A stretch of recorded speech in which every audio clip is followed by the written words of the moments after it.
tudo bem?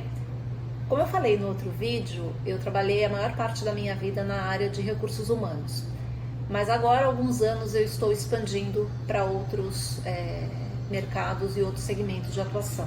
Mas uma coisa que eu trabalhei bastante, que eu tive bastante experiência, foi na área de seleção. E aí eu fiquei pensando um pouco nessa evolução dos processos de seleção, né? Quando eu comecei a trabalhar, a maior parte das multinacionais fazia triagem de currículos através do quesito faculdade de primeira linha. Claro que naquela época já tinha um volume de candidatos por vaga sempre maior, então vinham as benditas dinâmicas de grupo que hoje continuam de uma certa maneira em processos de seleção. Mas aí, num segundo momento, entravam, dependendo do volume de candidatos, entravam como critérios de seleção as competências técnicas, que era realmente a experiência que o candidato tivesse naquela área e também qual era o conhecimento, e isso era elaborado ou avaliado através de perguntas dentro desse viés. Um pouquinho mais para frente, na história aí da seleção, as empresas perceberam que entrevistar só pela faculdade de primeira linha e pelas competências técnicas não era suficiente. A gente precisava trabalhar também a questão de cultura corporativa. E para isso, felizmente, surgiu a questão das competências comportamentais. E essas passaram a ser avaliadas de uma outra maneira, fazendo perguntas sobre valores, fazendo perguntas sobre as suas próprias competências pessoais. Por quê? Porque o interesse era que houvesse o que a gente chama de fit cultural, que o candidato tivesse uma aderência com a cultura corporativa, porque isso muitas vezes faz com que os contratos acabem não dando certo. E as empresas, claro, sempre vão tentar minimizar ao máximo esse risco. Mais recentemente, com a nova onda da diversidade e inclusão, eu não vou chamar de moda, tá? Eu vou chamar de onda, que eu não acho que é uma moda, eu acho que é uma tendência que veio para ficar, porque estamos trabalhando e olhando para o mundo de uma maneira diferente, onde todos contamos de algum jeito. Então, quando veio essa questão da diversidade e inclusão, surgiu, por exemplo, a nova metodologia de recrutamento às cegas. Para que serve o recrutamento às cegas? Para que o entrevistador ou para que o gestor da vaga não veja quem é o candidato e não tenha nenhum tipo de viés inconsciente que não faça com que aquela pessoa possa ser contratada se ela tiver todos os atributos para a vaga. Só que isso tem que ser feito também com um grande trabalho de cultura por trás, porque não adianta trazer a diversidade. E aí o que aconteceu? Chegou a pandemia. E com a pandemia, a gente agora tem um novo modelo, que é o recrutamento remoto. Por que isso é importante? Porque a gente tem que lembrar que com o recrutamento remoto, o meu trabalho ele pode ser feito de qualquer lugar do mundo. E isso significa que para uma empresa no Brasil, eu posso ter um funcionário trabalhando da Índia, posso ter um funcionário trabalhando da Austrália, posso ter um funcionário trabalhando dos Estados Unidos, desde que ele esteja apto com as condições que a vaga pede. E aí, onde é que eu quero chegar? Por que isso é importante?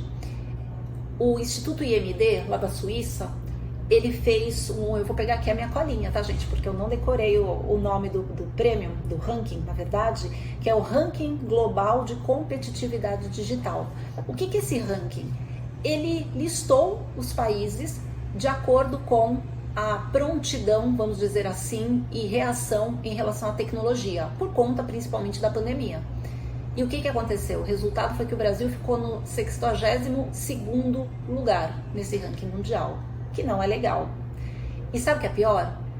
Dos 3 principais motivos, 2 deles estão falando de qualificação de mão de obra. Um deles é a baixa qualificação da mão de obra brasileira, e o segundo é o baixo investimento do empresariado para a qualificação dessa mão de obra. Aí você vai me perguntar, tá, mas o que isso tem a ver comigo? Isso tem a ver com você o seguinte: se não houver um investimento em educação em todos os níveis, a gente não vai conseguir vencer isso. E aí, as nossas empresas do nosso país deixam de se tornar competitivos. O que as empresas estão buscando hoje?